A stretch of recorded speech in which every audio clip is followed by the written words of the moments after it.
Assalamu alaikum jama'a, barkamu da warhaka, barkamu da sake saduwa a wannan tasha tamu ta BK Youth.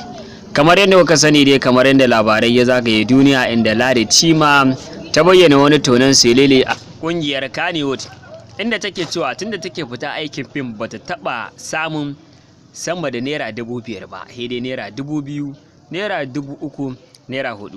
To a wata majiya tamu kuma ta bayyana mana cewa shahararren mawaƙin siyasar nan na Baba Buhari, wanda kuka fi sani da wato Dauda Kahutu Rara, ko kuma in ce muku jami'a gonar waka, ya gwangwaje ta da wata mota kirar Honda ta ƙasar America, wanda a yanzu haka ba kowane mai kuɗi ne zai iya siyanta ba.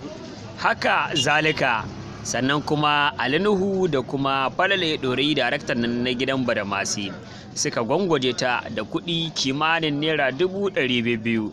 To jama'a, ku ci gaba da bibiyar wannan tasha tamu ta BK Youth TV domin jin yadda za ta kasance. Mun gode.